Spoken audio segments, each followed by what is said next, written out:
Well, you just made it to Tokyo and you have no idea what to do. Let's talk about your first 24 hours here in Tokyo. There are 5 crucial things you need to know, no matter what time your flight touches down.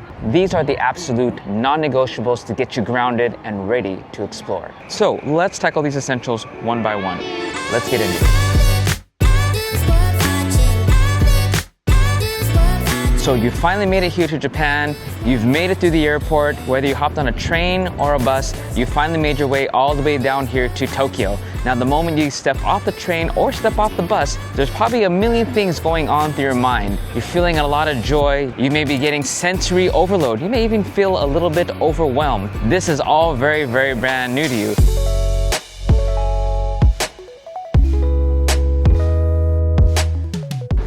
Pinpoint on a map where exactly your hotel is. It's very, very important.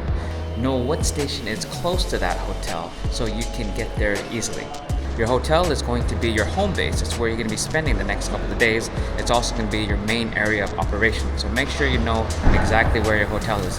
Especially if you're getting here early in the city, you can actually go to your hotel a little bit early and you can leave your luggage there at the hotel before you come back and check in at the appointed time. Most hotels will happily store your luggage before you actually check in, so keep that in mind. If you're in an Airbnb, most Airbnbs you can't check in until a little bit later. So if you're bogged down with a lot of luggage, just take your luggage and you can place that at the station. There are actually lockers at the station that you can put your luggage in.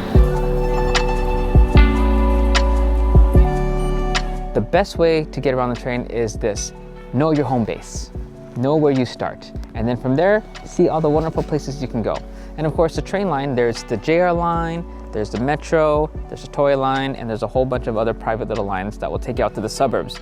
You just want to remember the JR line or the Tokyo Metro. Which station is closest to your hotel? Is it a JR line? Is it a metro line? The JR line always goes outside of Tokyo. The only JR line that stays in Tokyo is the Yamanote line. It goes around in a loop. The Tokyo Metro stays within Tokyo. That is where you should start. And then from your hotel, where do you go? What places are closest to your hotel? If your hotel is, say, close to a JR line, you're in luck. And the JR line hits all the major places from Shinjuku to Shibuya to Tokyo, Shinagawa, Ueno. These are all major places that you're going to be on while you're here visiting. Say you're staying in a place like Osaka, then that area there is the Ginza line, which is the metro. So remember this, in order to help you to understand the train system and how it best works is this: from where your hotel is, what is the closest station next to the hotel, and is that train a metro or a JR? And then once you know that, where can you go from your train station? My advice is this: make sure that you stay in a place that's close to a JR line, especially the JR Yamanote line, which is the green line. It's the easiest way to get around Tokyo. If you're going to use a metro, make sure that your metro is not too far from a JR line. That way you can transfer onto the main line and get anywhere else. The other thing is, how do you get around on the train? You can do it by a Suica card, or you can get a Suica card on your phone. Don't pay by tickets, because you have to calculate from point A to point B all the time, the exact amount that you have to spend. And sometimes you'll overspend, sometimes you'll underspend. So don't buy tickets. Make sure you get a Suica card, or you get a Suica card on your phone. I think if you remember those key things, that should help you with the train to get around.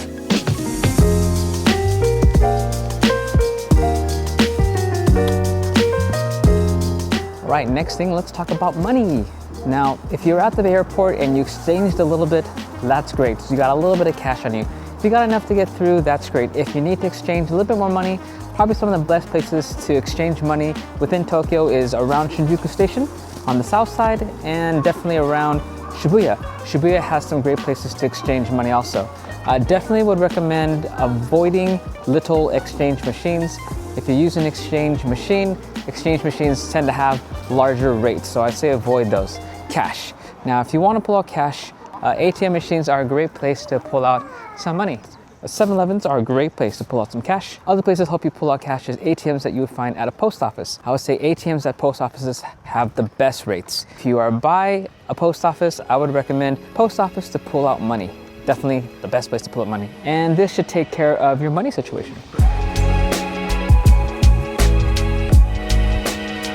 The next thing you need to check is to make sure that you are connected. Being connected is the most important thing. Getting connected, that's going to be your maps to help you get around. It's going to be your thing to help check the train schedules. It's going to be there to help you to make translations. It's going to be there to help you find reviews on restaurants.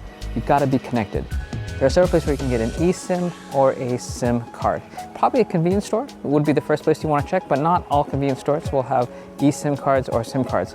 The best place to get connected is to go to an electronics store. You can either go to Yodobashi Camera or Big Camera. They're the big major department stores here in Tokyo. And usually you go up to the luggage or the travel section. And when you go up there, you can find all the eSIMs you need. They have quite the variety. Now make sure you know the difference between eSIM and just SIM. That's all going to depend on the kind of device that you are using. So if you have more of a modern, more of a new phone, maybe an electronic SIM is all you really need. But if you have an older device, older devices don't take eSIMs. They just take regular SIM. So you can choose eSIM or SIM card. Just go to the electronics store and then you can check out. The main thing is you need to get one of these. Now, how much do you need? Get an eSIM or SIM card with 20 gigabytes is what I recommend. 20 gigabytes is plenty to help you get around, to use maps and all that other good stuff. It's important to make sure that you have all this settled your first 24 hours because that's going to be crucial to helping you get around. So make sure you are connected.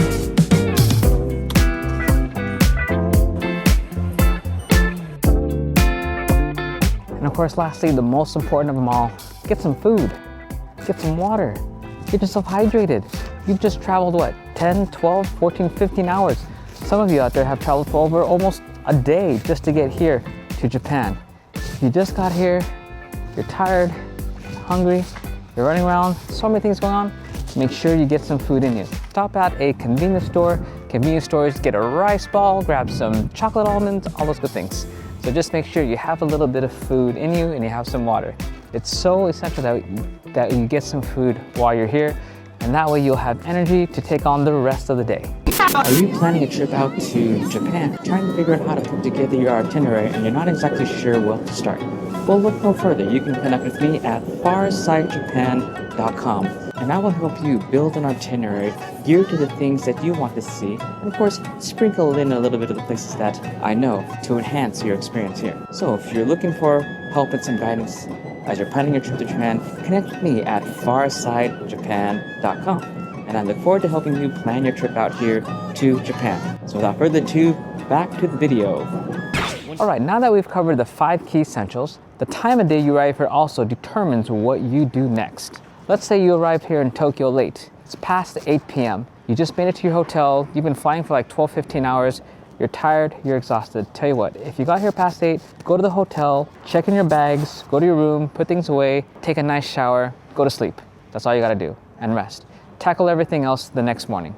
If you're feeling a little bit more adventurous, just find a place that's within 5-10 minute walk from your hotel. Go to a convenience store, get some food, go out, but just go somewhere local, grab a little something to eat, and then when you're done, go back to the hotel, get some rest, and get ready for the next day. If it's 6 a.m. in the morning and you just arrived here in Tokyo, what do? Go to the fish market, sushi for breakfast. That's my recommend. Take your bags, put them in a locker, go to the fish market. The fish market is open from 5 in the morning. It's early. And then by the time you're done with the fish market, you have breakfast, go back to the train station, grab all your bags, then go to your hotel, and then drop them off, drop your bags at the hotel, and then check in at the appointed time. And then after dropping all your bags, the next thing to do is to cover all the tasks you're supposed to do. And if you're one of those people who got here around midday, you're not sure what to do, just do this. Take your bags, drop them off at the hotel, or check in if you can. If you got an Airbnb, just drop your things off in the locker at the station. From there, what you want to do is run through the list of the 5 things we talked about in this video and start knocking those off one by one. Establishing your home base, get familiar with the train station, get some money, make sure you're connected, and then get some food. And then after you've established those 5 things, the next best thing you can do on your first day is just spend the day around your hotel. Get to know the surrounding area. Get to know the station. Get to know all the food places in the area. Get to know the convenience stores. Get to know where the ATM is. Your first day you should always spend around your hotel. It's key. So do this on your first day, and the rest of your Japan holiday should go pretty smooth. But do expect to get lost a little bit here and there. It's normal if you're new.